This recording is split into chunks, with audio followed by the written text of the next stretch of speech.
Hello friends, നമ്മുടെ പുതിയ വീഡിയോയിലേക്ക് എല്ലാവർക്കും സ്വാഗതം. എല്ലാവരും സുഖമായിട്ടിരിക്കണമെന്ന് വിശ്വസിക്കുന്നു.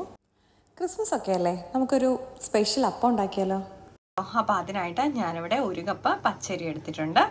അപ്പോൾ ഇത് നമുക്ക് നന്നായിട്ട് ഒന്ന് വാഷ് ചെയ്തിട്ട് വെള്ളം ഒഴിച്ച് ഒരു 4 മണിക്കൂർ സോക്ക് ചെയ്യാൻ വേണ്ടി വെക്കാം.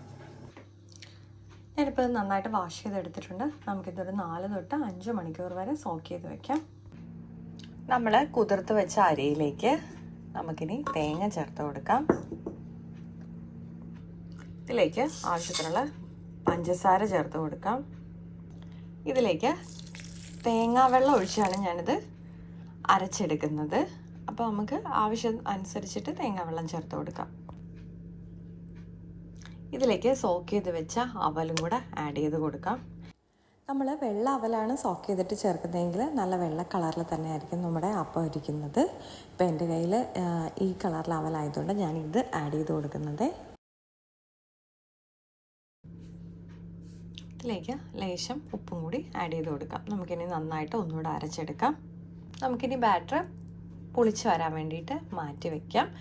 നമ്മുടെ റൂമിലെ അല്ലെങ്കിൽ തണുപ്പ് അനുസരിച്ചിട്ട് ചിലപ്പോൾ മണിക്കൂറുകൾക്ക് ഡിഫറൻസ് ഉണ്ടാവും. നോർമലി ഒരു 5 to 6 hours കൊണ്ടൊക്കെ നമുക്ക് ബാറ്റർ പുളിച്ച് കിട്ടും.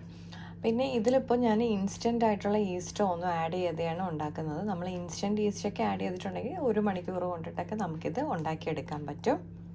നമ്മുടെ മാവിപ്പോൾ ഇവിടെ നന്നായിട്ട് പുളിച്ച് വന്നിട്ടുണ്ട്.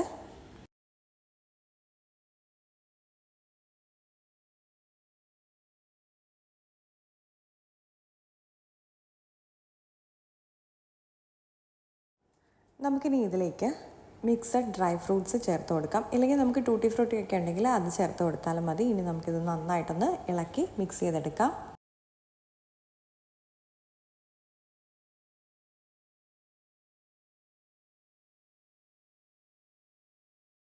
ഇതിലേക്ക് ഇനി ഒരു നുള്ള് ഏലക്കാപ്പൊടിയും കൂടെ ചേർത്ത് കൊടുക്കാം. നമുക്കിത് നന്നായിട്ടൊന്നുകൂടെ മിക്സ് ചെയ്തതിന് ശേഷം നമുക്ക് അപ്പം ഉണ്ടാക്കിയെടുക്കാം. നമ്മൾ ഡ്രൈ ഫ്രൂട്ട്സ് ഒക്കെ ചേർത്തിട്ട് വെച്ചപ്പോഴത്തേക്കും ചെറിയ റോസ് കളറിലേക്ക് നമ്മുടെ മാവ് വന്നിട്ടുണ്ട്. ഒരു 10 മിനിറ്റ് ഇങ്ങനെ വെച്ചതേ ഉള്ളൂ. നമുക്കിനി അപ്പം ഉണ്ടാക്കിയെടുക്കാം. നമ്മുടെ അപ്പച്ചട്ടി ചൂടായി വന്നിട്ടുണ്ട്. നമുക്കിനി മാവ് ഒഴിച്ചു കൊടുക്കാം.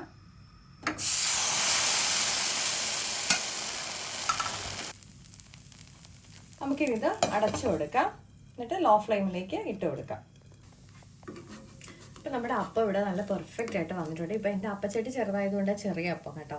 വലിയ അപ്പച്ചട്ടിയൊക്കെ ആണെങ്കിൽ നമുക്ക് കുറച്ചുകൂടെ വലിപ്പത്തിലെ അപ്പം കറക്റ്റായിട്ട് കിട്ടും. നമുക്കിനി ഇത് എടുക്കാം. അപ്പോൾ ഒരു വെറൈറ്റി അപ്പമാണ്. എല്ലാവരും ട്രൈ ചെയ്ത് നോക്കണം.